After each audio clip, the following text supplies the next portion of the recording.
Hola, aquí en la primera parte de la lección número 66 del curso de álgebra elemental. Terminamos en la lección anterior viendo cómo yo podía cambiar fracciones comunes a fracciones decimales.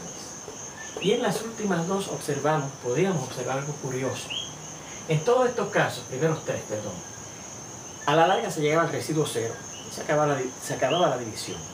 Pero en estos casos, en estos dos ejemplos, no pudimos llegar a un residuo cero y seguían apareciendo residuos que no eran cero y bajábamos al siguiente cero y seguíamos haciendo la división, etc.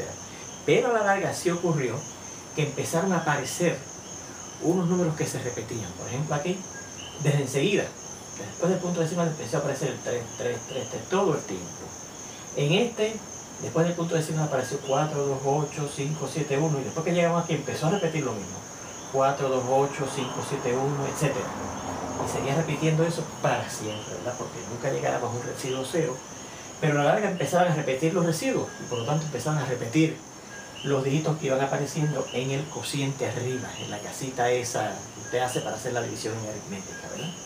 Bueno, pues mire, esta definición. Una fracción decimal periódica es aquella que contiene un bloque de dígitos que se repite para siempre.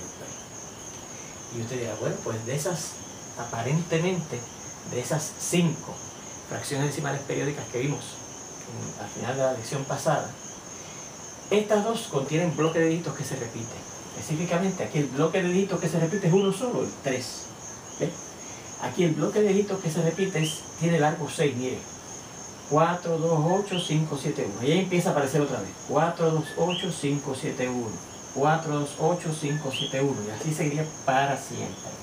Así que aparentemente estos dos son los que tienen una fracción decimal periódica. Sin embargo, fíjense que en estos otros yo no proseguí con la división porque al fin y al cabo llegamos a un residuo cero. Si yo hubiese seguido bajando ceros, de ahí para adelante, en el cociente van a aparecer ceros siempre, porque cero entre cualquier número, hay un teoremita que le piden que usted demuestre en uno de los apuntes que ustedes han tenido. Cero entre cualquier número da cero. Claro, siempre y cuando ese número entre el que se divide el cero no sea el cero. Recuerde que no se puede dividir entre cero porque el cero no tiene recíproco. Pues de ahí en adelante seguían apareciendo ceros, ¿verdad que sí? De ahí en adelante seguimos bajando los ceros del dividendo, seguían apareciendo ceros al efectuar la división en el cociente aparecía cero, ¿verdad? O sea que estos también tienen un bloque de dígitos que se repite, pero resulta que el bloque de dígitos que se repite consiste del número 0. ¿Ve? Y como llegamos al residuo 0, no seguíamos. ¿Ve? Sin embargo, estos no tienen el bloque de dígitos que sea el número 0. Tienen, por ejemplo, este tiene el bloque de dígitos que es el número 3. Y este tiene 6 dígitos que se repiten. ¿Ok?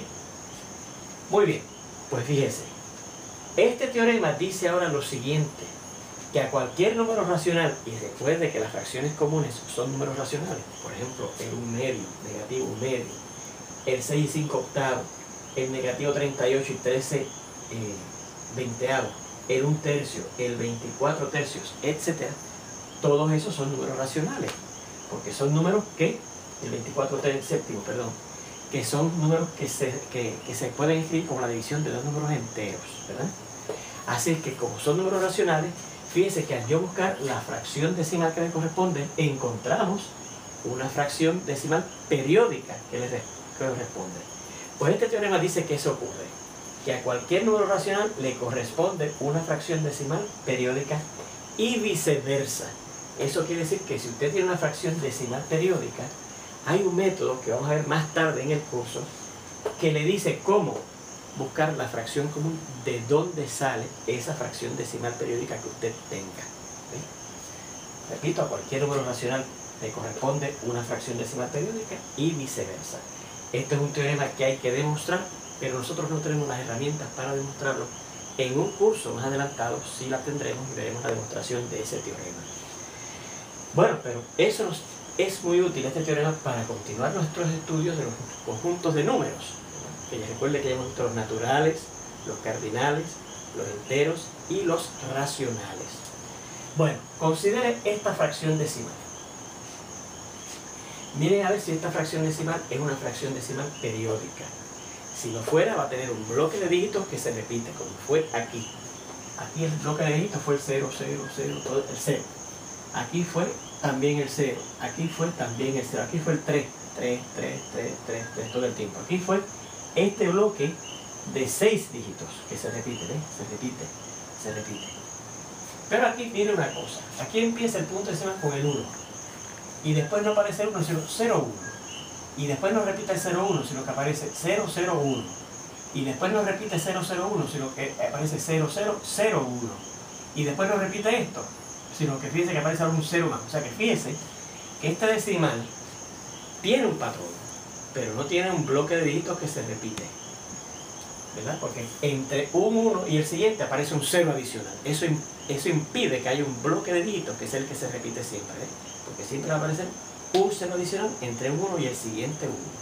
Bueno, pues yo me pregunto, ¿es ese número cuya expansión, cuya fracción decimal es esa, un número racional? ¿Es ese número un número racional? Bueno, este teorema que dice que a cualquier número racional le corresponde una fracción decimal periódica y viceversa. O sea que si usted tiene un número racional R, a él le corresponde una fracción decimal periódica y viceversa. ¿Ok? Y viceversa. Así que este que está aquí, este número que está representado por esta fracción decimal, ningún racional lo va a producir, porque los racionales producen fracciones decimales periódicas.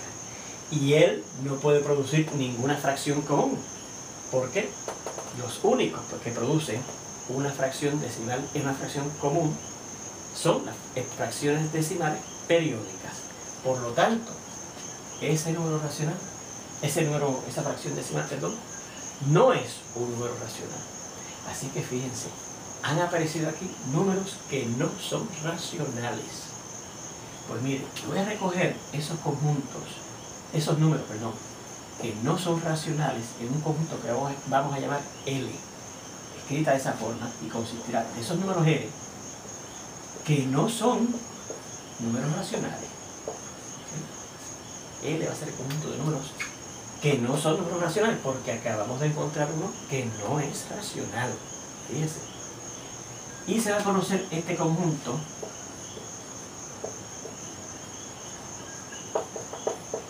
como el conjunto de los números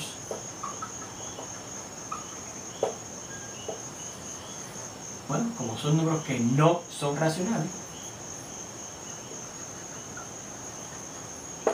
el conjunto de los números irracionales. ¿Okay?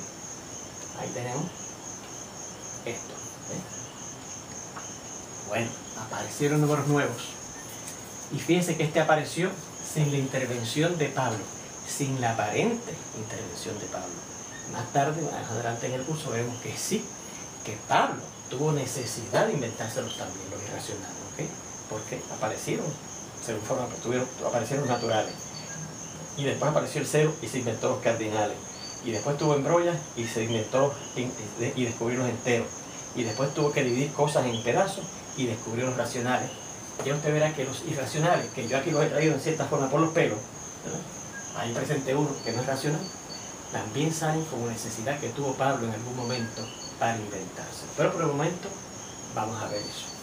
Bueno, pues vamos a ver. Recuerde que esos números, esos conjuntos de números que Pablo fue descubriendo, porque los fue necesitando y los descubrió, estaban ahí a su disposición, ¿verdad?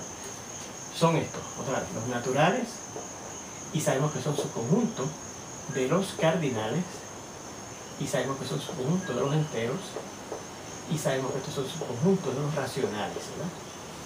Y por tanto, todas las propiedades de cada uno de ellos pasaban a los siguientes por herencia. Y ahora aparece un nuevo conjunto que se llama el conjunto de los irracionales, que se le da este nombre. Se conoce como el conjunto de los irracionales y se le da el nombre de L. Y preguntamos, ¿sigue esta cadena de ser subconjunto de funcionando? ¿Serán los racionales subconjuntos de los irracionales? ¿Los racionales están metidos en los irracionales? No, porque mire la definición de lo que son los racionales. Mire la definición aquí. ¿Qué va a recoger los irracionales? Números que no están en los racionales. Por lo tanto, los números que están en los racionales no están acá. Acá se recogen los números que no están ahí. Por lo tanto, aquí no hay ninguno de estos que está acá. Son unos números aparte. ¿Okay? Así que hasta ahí llegó la relación de que un conjunto numérico de lo que fue descubriendo Pablo, y no es su conjunto de siguiente. Ahí para. Recuerde que las propiedades de estos pasaban a estos, ¿verdad? Por herencia. Pero aquí, al no ser subconjunto, pasarán las propiedades de Q a L. Vamos a ver una situación.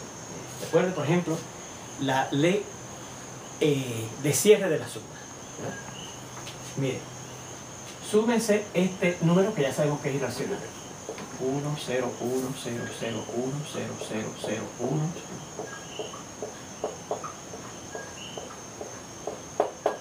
Ese número que vemos que no es racional.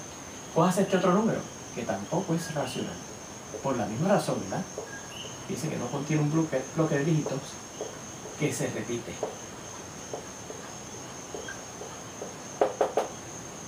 Si yo lo sumo, vamos a ver, 1 y 2, 3, 0, 1, 2, 2. Aquí, perdón, voy a poner un 2. Era el mismo patrón de este, pero en vez de con 1 con 2. Así que cuando sumo 1 y 2 son 3. Aquí 0 y 0, 0, 0 y 0, 0, 0 y 0, 0. Pero 1 y 2 son 3. 1 y 2 son 3. Y claro, sumar estos ceros dan ceros. Y 1 y 2 son 3, etc. Fíjense que cuando yo sume esos números que son irracionales, porque no tienen un bloque de dígitos que se repitan, tienen un patrón, pero no tienen un bloque de dígitos que se repiten, me sale una fracción decimal que tampoco tiene un bloque de dígitos que se repite, ¿verdad? Así que por lo tanto estos dos irracionales, al yo sumarle, me dieron otro irracional. Así que aparentemente la ley de clausura de la suma funciona. Si yo sumo dos irracionales, me dio otro irracional. Si yo sumo dos irracionales, me dio otro irracional. Ahora considere este otra vez.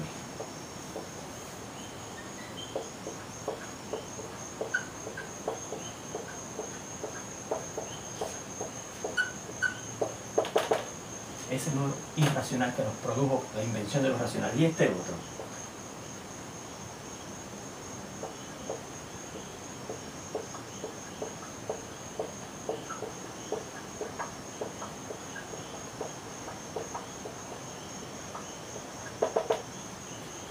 Y súmelos. Fíjense que este también es irracional. Este sabemos que es irracional y este es irracional.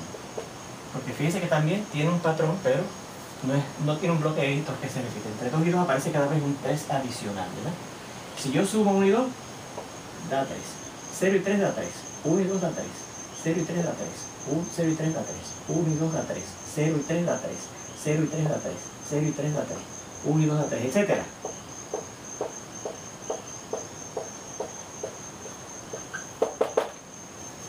Al sumar estos dos irracionales, nos dio este número. Y este número es racional, porque es una fracción decimal que tiene el bloque de dígitos que consiste del dígito 3, que se repite para siempre. Así que fíjense que aquí encontramos que la suma de dos irracionales me dio un racional. Así que por lo tanto, fíjense que la operación de suma no es una operación, no rige la ley de clausura en los irracionales, porque al yo sumar estos dos irracionales me salió un racional, ¿ves? Así que fíjense que ahí ya usted ve que las propiedades que venían funcionando unas dentro de los siguientes conjuntos no pasan a los irracionales. Por ejemplo, la ley de clausura de la suma no pasó a los irracionales. ¿Por qué? Porque encontramos un caso en donde yo sumé dos irracionales y me dio un racional. Bueno, pues con este análisis seguimos en la segunda parte de esta lección. Nos vemos.